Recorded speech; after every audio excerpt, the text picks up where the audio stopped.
Kama ulishawahi kusikia ndoa ndoana, basi ndio hii. Just imagine, huyu bidada ni mke wa huyu mshikaji hapa, lakini pasipo uoga wowote wala kumheshimu mumewe, anamchiti mume wake mbele yake tena. Jinsi gani asivyo na aibu! Ila mwamba, hii ndio ndoa ambayo yeye amekubali kuishi ndani yake.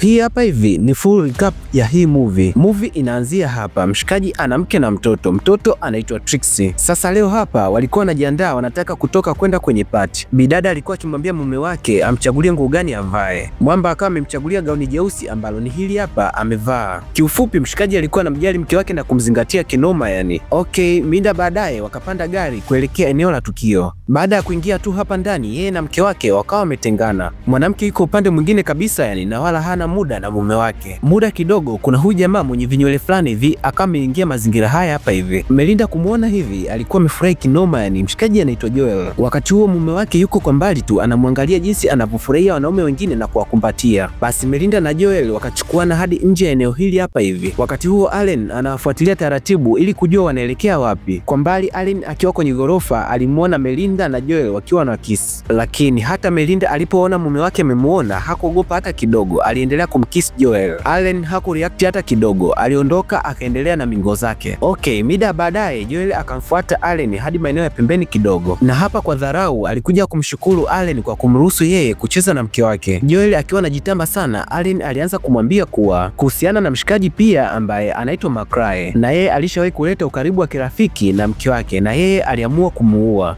Joel kusikia vile, pale pale mudi ikaisha na akaamua kuondoka kwenye party. Joel akiwa anatoka, Melinda alimfuata, lakini Joel hakumjibu Melinda hata kidogo, bali aliamua kuondoka tu. Sasa mida baadaye wakiwa wanatoka baada ya party, Melinda alikuwa amelewa kinoma yani. Na hapa kabla ya kuingia kwenye gari alikuwa akimuuliza maswali kadhaa Allen kuwa kwa nini amemtishia Joel hadi kuondoka, lakini Allen alimwambia kuwa hawajaongea chochote kibaya. Na haikuishia pale tu, hata waliporudi nyumbani bado ilikuwa vile vile tu. Wakiwa chumbani bado Melinda alikuwa akimsifia sana Joel. Alikuwa akisema kuwa Joel alikuwa akimfanya yeye kuwa na furaha mno. Kulingana na maneno ambayo alikuwa akiongea mke wake, aliona aondoke pale na aje kwenye chumba ambacho huwa anafuga wadudu, na Allen alikuja huku kwa ajili ya kurefresh. Okay, moja kwa moja hadi asubuhi. Baada ya Trixie kupata breakfast, Allen akawa anampeleka shule. Baada ya kuhakikisha binti yake ameshaingia darasani, akiwa anarudi alikutana na jirani yake ambaye alikuwa akimwambia kuhusiana na stori ambazo zinazungumzika sana mtaani, kuwa yeye Allen anahusika na baadhi ya vifo vinavyoendelea hapo mtaani. Na mida baadaye hivi Allen yupo na rafiki zake hapa, na wenyewe walikuwa wakiendelea kuongea maneno ya mafumbo, wakimsema Allen kuwa yeye ndio amefanya mauaji, na sababu inayopelekea wao wamuhisi Allen ndio muuaji ni kutokana na kuwa wanaume wote wanaodeti na Melinda ndio wanauawa, na wala Allen haonekani kuchukizwa na tabia ya mke wake. Lakini baadaye upande wa pili huku nyumbani kimenuka tena. Melinda anamsema na kumlalamikia mume wake tu. Anasema kuwa alijua tu baada ya kumwona Joel anaondoka katika hali ambayo isiyo ya kawaida, alijua tu Allen alishamtishia Joel. Sasa ipo hivi, Joel jana baada ya kwenda nyumbani alimpigia Melinda simu na kumwambia kuwa mume wake ndio amehusika na kifo cha Martin.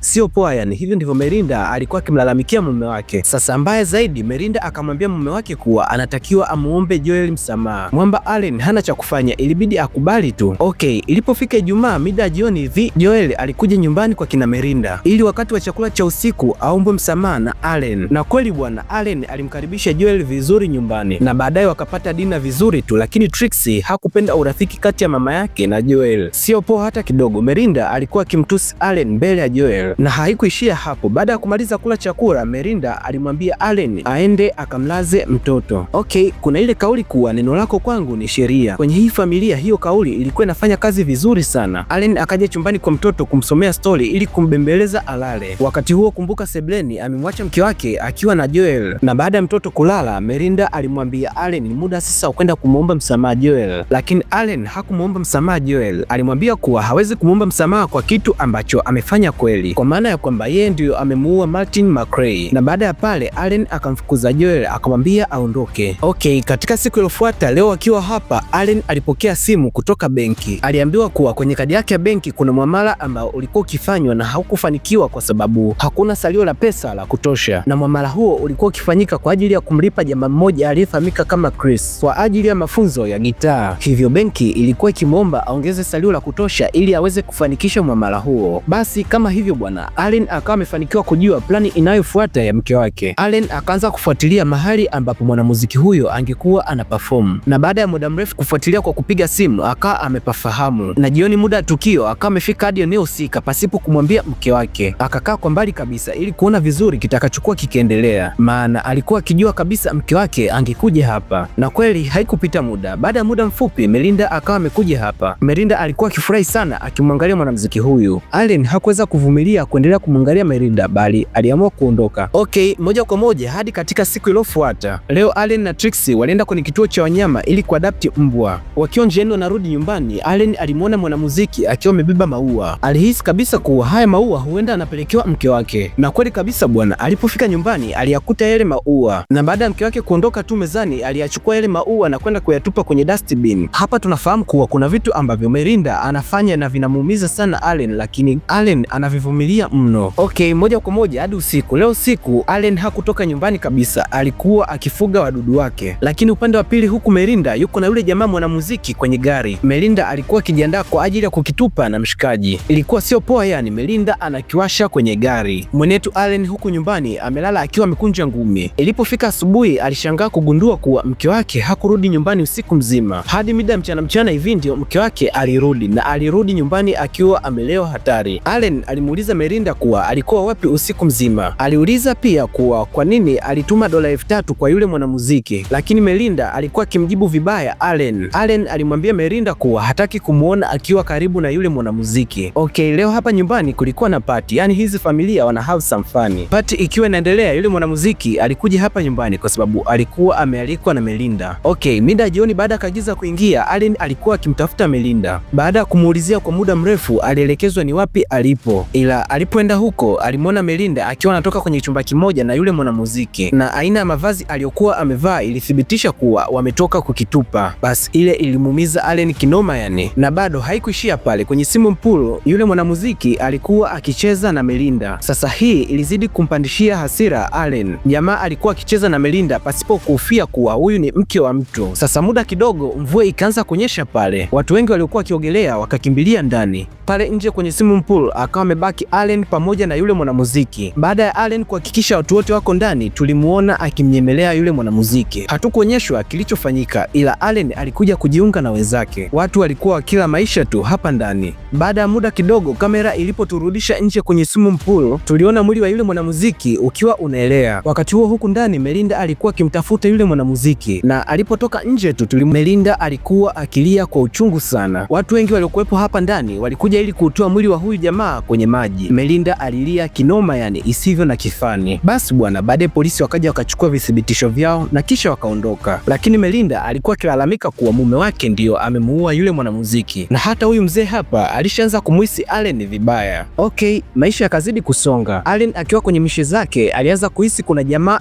anamfuatilia, lakini mwisho wa siku ile gari ilikuja ikampita na ikaondoka zake. Na hata leo mchana Allen akiwa kwenye mishe zake anatembea mtaani, alishangaa kuiona ile gari tena. Alipochungulia ndani ya gari alikuta kuna kamera na vithibitisho ikionyesha kuwa hii gari ni ya mpelelezi. Akawa amepotezea pale na kuendelea na matembezi yake. Hatua mbele kidogo alimuona Melinda akiwa na mgeni hapa kwenye huu mgahawa. Ikambidi aingie ndani ili kusalimiana nao, na walipotambulishana jamaa alificha utambulisho wake kuwa yeye sio mpelelezi bali ni mtu wa therapy, yani therapisti. Lakini Allen alishagundua ukweli kuwa huyu ni mpelelezi na ameajiriwa na mtu binafsi. Alipotoka pale akaenda hadi kwa Doni, mtu ambaye amemwajiri yule mpelelezi. Alienda akamchana ukweli tena mbele ya familia yake. Allen na Doni waligombana pale kiasi kwamba nusu wazichape, ikawa imeishia pale kama hivyo. Sasa leo katika siku nyingine, Allen akiwa mtaani alimwona mke wake akiwa na kajamaa kingine. Allen alikuwa akiwafuatilia na kuangalia kwa mbali, na baada ya kuwafuatilia kwa muda mrefu alianza kuhisi ni watu ambao wako kwenye mahusiano, na hata maongezi yao alishayasikia, maongezi kati ya mke wake Melinda pamoja na haka kajamaa. Okay, leo mchana haka kajamaa kakaja hadi kwa Allen na kakajitambulisha pale kanaitwa Tony, ni rafiki yake na Melinda, na kakajidai kuwa kanamsifia sana Allen pamoja na yote yaliyotokea, lakini tabia za Melinda hazikuwa zimeisha kabisa.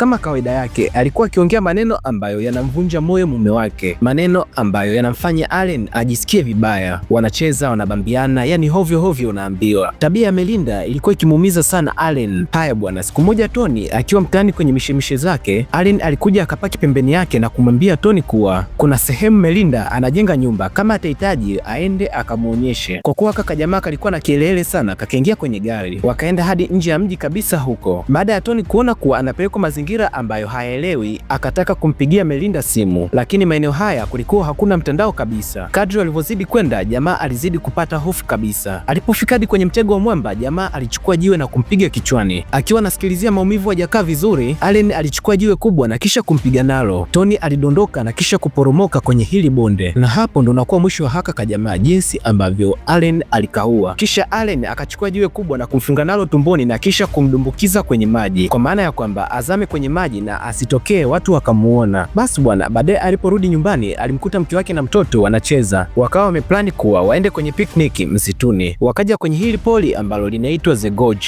Wapo huku wanafurahia maisha tu, lakini alipokuwa huku na binti yake kwa mbali, aliona ule mwili ukianza kuelea tena. Akamtoa binti yake maeneo yale pale kwa haraka na akaichukua familia yake ili kurudi nyumbani. Sasa wakiwa njiani, Melinda akasema kuwa amesahau kitambaa chake pale msituni. Allen akamwambia kuwa kesho asubuhi kitakuwa kitu cha kwanza yeye kukifuata huku polini, kwa hiyo hata asijali kabisa. Okay, mapema sana asubuhi katika siku iliyofuata Allen akachukua baskeli kuja msituni, lakini ukumbuke kuwa lengo la Allen kuna ule mwili ambao unaelea. Wakati huo mke wake alipoamka tu asubuhi akaenda hadi kwenye ile bustani ambayo Allen anatunza wadudu wake, na huko akakutana na wallet ambayo ilikuwa na vitambulisho vya Tony, na hapo ndio akagundua kuwa Allen alishamuua Tony. Wakati huo mwamba alishafika msituni ili kuanza kazi yake. Sasa wakati Allen anahangaika kuuzamisha huu mwili, kuna yule mzee ambaye anaitwa Don alikuwa akimfuata Allen, na mzee huyu alikuwa ametumwa na Melinda. Sasa alimwona Allen akiwa ameshika mti na anahangaika kwenye maji. Mzee alipomsogelea Allen karibu, aligundua kuwa Allen alikuwa akificha mwili wa mtu chini ya maji. Mzee baada ya kuona kiganja tu alishtuka na akaanza kukimbia. Allen akajua kabisa hapa kimeshanuka, cha msingi ni kumwahi huyu mzee. Kwa haraka haraka zaidi mzee akazama kwenye gari ili kuondoka hapa msituni. Wakati huo Allen akachukua baskeli yake kuanza kumkimbizia mzee, na kwa kuwa Allen alikuwa analielewa hili poli vizuri, akaanza kupita shortcut. Mzee akiwa anaendesha gari yake alitaka kuanza kuwatumia watu message kuhusiana na kile alichokiona, lakini kwa kuwa alikuwa na spidi sana akajikuta anaidondosha simu, na alipojaribu kuiokota ili anaamka ilikuwa kidogo tu hivi amgonge Allen, na alipomkwepa aliacha njia na akadondoka na gari yake, ndio ikawa mwisho wake hapa. Na hii ndio inakuwa pondia ya Allen, kwani leo lazima kingechafuka huko. Basi baadaye Allen akachukua baskeli yake kurudi zake nyumbani, na hapa ndio inakuwa mwisho wa hii movie. Tunapata kumwona Melinda akiwa anachoma vitambulisho vya Tony. Kwenye comment section niambie unauonaje huu mzigo, lakini pia niambie unaangalia hii movie ukiwa wapi. Hakikisha pia una subscribe, una like video hii na una turn on notification bell.